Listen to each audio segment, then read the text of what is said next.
Hey guys, welcome back to our new blog. তো guys, তোমরা সবাই কেমন আছো? আই হোপ তোমরা সবাই অনেক ভালো আছো, আর আমিও খুব খুব খুব ভালো আছি। বাই দ্য ওয়ে, আমি মৌসুমি শুরু করছি আরও একটি নতুন ভিডিও। যদি ভালো লাগে অবশ্যই লাইক কমেন্ট করে দিও, আর যারা যারা পারবে একটু লাইক করে দিও। তো আজকে ছিল রবিবার, আর দেখো রক্তিমাকে আমি একটু আলতা পরিয়ে দিচ্ছিলাম। রক্তিমার ছিল মানে আগের যে স্কুল ছিল নবাঙ্কুর নার্সারি স্কুল কালিয়াগঞ্জে, তো ওই স্কুলের প্রাক্তন ছাত্রী ছিল রক্তিমা। তো রক্তিমা তাই নাচ দিবে, আর তোমাদেরকে আমি নাচের ভিডিওটা আরেকটা ব্লগে দিয়ে দেবো।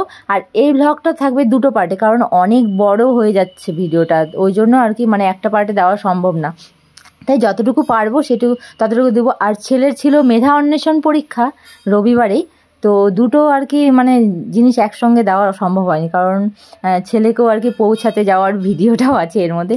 তো যাই হোক, দেখো রক্তিমাকে কিন্তু আলতা টালতা পরিয়ে দিয়েছি, তারপরে কিন্তু দিদিভাই ওকে রেডি করে দিচ্ছিলো, চুল বেঁধে দিচ্ছিলো। আর ও কিন্তু 1:30টা থেকে বসে গেছিলো, কারণ 5টা থেকে ছিল নাচ।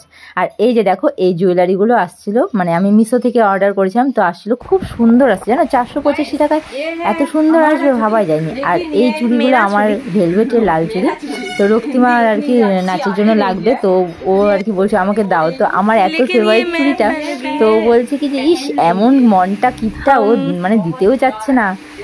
তো যাই হোক, রক্তিমার সঙ্গে আমার সম্পর্কটা একটু মানে কোনো সময় ক্যাচার হয়, কোনো সময় ঝগড়া হয়, একটা মানে বন্ধুত্বের মতো সম্পর্ক, কাকিমণি ভাস্তি যতই হই না কেন আসতে আলাদা। তো যাই হোক, রক্তিমা রেডি হোক, আর আমি কিন্তু ছেলেকে নিয়ে আসতে যাই, কারণ 3টা বেজে গেছিলো, আর ছেলেকে আনতে কিন্তু দেরি হয়ে গেছিলো, কারণ ছেলের 12টা থেকে 3টা পর্যন্ত পরীক্ষা ছিল। আর অন্য স্কুলে যেহেতু সিট পড়ছিল, তাই কিন্তু অন্য স্কুলে যেতে হচ্ছিলো, ওর স্কুলে আর কি না। তো যাই হোক, এই যেতে যেতে কিন্তু রাস্তায় আর কি ছেলের বন্ধুর মাকে আবার নিয়ে নিতে হবে টোটোতে করে।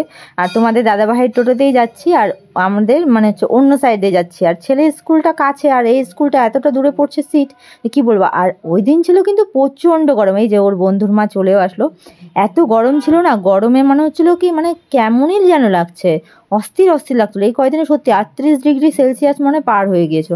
তো যাই হোক, বন্ধুর মার সাথে গল্প করতে করতে কিন্তু চলে এসেছিলাম। আর টোটোতে যখন বসছিলাম তখন কিন্তু সত্যি খুব আরাম লাগছিলো, মানে হাওয়াটা আসছিলো মুখের মধ্যে, তো ভালো লাগছিলো। আর যখন টোটোটা থামছে মনে হচ্ছে কি ওরে বাবারে। তো যাই হোক, বেশি বক বক করবো না, চলো আমরা কিন্তু ওর স্কুলের কাছে, মানে ওর স্কুল না, ওর যে স্কুলে সিট পড়ছে, তো ওখানে কিন্তু বলতে বলতে চলে এসেছি। এই যে দেখো স্কুলে ঢুকে গেলাম। আর দেখো স্কুলে ঢুকলে না একটা মনটাই অন্যরকম লাগে, তাই না? ছোটোবেলার কত স্মৃতি মনে পড়ে যায়। এই যে দেখো ছেলে আর ওর বন্ধু মিলে কেমন তাহলে দৌড়াদৌড়ি করছে, খেলছে, বলে কি মা আমার এই স্কুলটা হলে বেশি ভালো হতো, মানে একটা খেলার আর কি। তো যাই হোক, বাচ্চাদের কিন্তু এটাই বয়স না খেলাধুলার।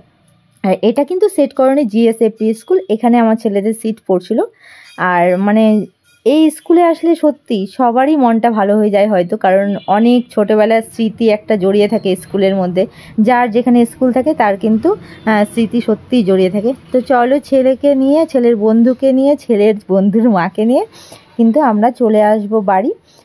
ওরা চলে যাবে ওদের বাড়িতে, ওদেরকে নামিয়ে দিয়ে তারপরে আমি আর ছেলে চলে আসবো বাড়ি। আর দেখো ঘেমে নিয়ে একদম ওদের অবস্থা দেখো, তাও মানে খেলার আর কি মানে এতই মজা, বন্ধুর সঙ্গে থাকলে ওর গরম টরম কিছু লাগে না। এসে চোখ মুখগুলা কি অবস্থা হয়ে গেছে, ও আমার সঙ্গে একদম পুরো গল্পে মেতে আছে।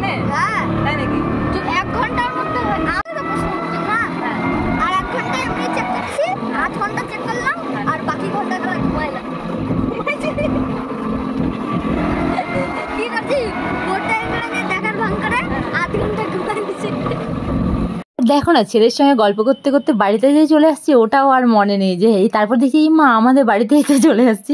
তো যাই হোক, ছেলে কিন্তু একদম সোজা টোটো থেকে নেমে একদম দৌড়। আর তোমাদের দাদাভাই একটু কথা কম বলে, তাই তোমাদের দাদাভাইয়ের সঙ্গে কথাটা কমই বলা হয়। আর ছেলের সঙ্গে গল্প করতে করতে একদম সোজা বাড়ি। আর ছেলে এসে কিন্তু একদম সোজা ওর মামামের সঙ্গে, আর দেখছো সূর্যি মামা মাথার উপরে কেমনভাবে একদম প্রখর রোদ করে দিছে।